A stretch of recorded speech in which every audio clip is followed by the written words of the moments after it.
Sports is a career या विषयावर नागपूर येथे एक दिवसीय चर्चासत्राचं आयोजन करण्यात आलं। या कार्यक्रमात क्रीडा क्षेत्रात आपली प्रतिभा सिद्ध करणाऱ्या खेळाडूंसह अनेक क्रीडा क्षेत्रातील मान्यवर उपस्थित होते। या कार्यक्रमात केंद्रीय मंत्री नितीन गडकरी देखील उपस्थित होते। त्यांनी खेळ हे करिअर म्हणून एक चांगले क्षेत्र असल्याचं वर्णन केलं, पण त्याद्वारे यशस्वी कसे व्हावे हे देखील शिकवलं। शनिवारी विदर्भ ॲडव्हेंचर असोसिएशननं नागपुरात स्पोर्ट्स इज अ करिअर या विषयावर एक चर्चासत्र आयोजित केलं होतं। या कार्यक्रमात संपूर्ण विदर्भातील प्रतिभावान आणि क्रीडा क्षेत्राशी संबंधित व्यक्तींनी सहभाग घेतला।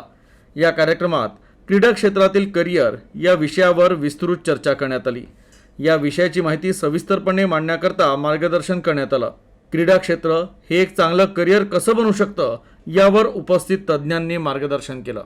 इन सब बातों में जो सक्सेस मिलता है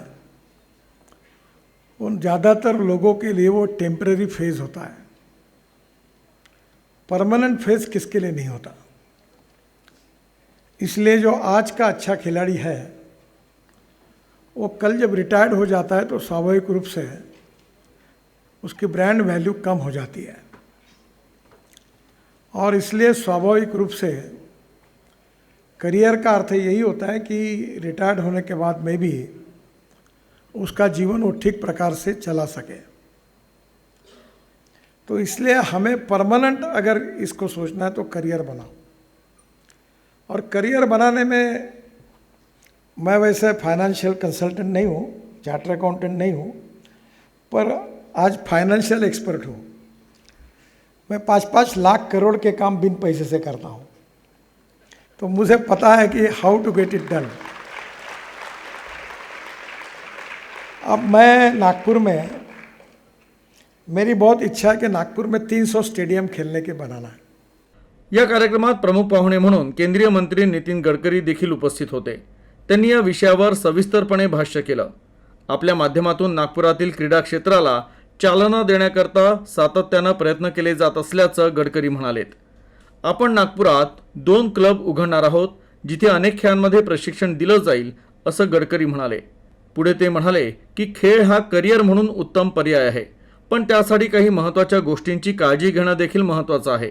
खेळाडूकडे फक्त कौशल्य असणं आवश्यक नाही, तर त्याच्याकडे व्यावसायिक दृष्टिकोन आणि प्रभावीपणा देखील असायला हवा। एक खेळाडू म्हणून स्टारडमचं आयुष्य फार कमी असतं, परंतु जर उर्वरित महत्त्वाच्या गोष्टी स्वीकारल्या तर खेळ हा करिअरसाठी एक चांगला पर्याय बनू शकतो, असंही गडकरी म्हणाले। From science, having some background of sports, sometimes may not be having any background of sport, but if you are really interested in sports science, you can get admission and you can become specialized in that particular area where you can have analysis of the sports person. That is also an important. तो ये जरूरी नहीं है यहाँ science के भी बच्चे कुछ होंगे, जरूरी नहीं है कि केवल आप खिलाड़ी हो तो ही आप डिप्लोमा में जाओ। ये जो मैं आपको स्पोर्ट्स साइंस की डिप्लोमा बता रहा हूँ, तार से वो भी एक एरिया है जो साइंस से रिलेटेड है। इवन स्टैटिस्टिक्स में जो लोग अच्छे हैं वो लोग भी वहाँ जा सकते हैं। केमिस्ट्री में जो लोग अच्छे हैं उनके लिए भी है, बायोकेमिस्ट्री के लिए भी है, सभी के लिए different.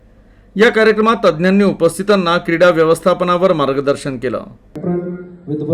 Vidarbha Adventure Association to welcome Mr. Sahil Gube. I request Shri Kumar Masramji to welcome Mr. Sahil Gube. Stadiums में मैनचेस्टर यूनाइटेड जो मेरा ड्रीम स्टेडियम था, वहाँ पे मैंने काम किया। मैं अपने हीरो क्रिस्टियानो रोनाल्डो को लाइव खेलते हुए देखा, तो मेरा जीवन तो सफल हो गया था उधर ही। विदर्भ ॲडव्हेंचर असोसिएशन नागपुरात खेळांना प्रोत्साहन देण्याचा प्रयत्न करत आहे। तर या प्रयत्नांचं उद्दिष्ट केवळ खेळाडू तयार करणं नाही, तर खेळाचा करिअर म्हणून पर्याय विकसित करणं आहे। माजी आंतरराष्ट्रीय खेळाडू अंजली भागवत, VC अध्यक्ष प्रशांत वैद्य आणि असोसिएशनच्या इतर अधिकाऱ्यांसह कार्यक्रमात गणमान्य नागरिक उपस्थित होते।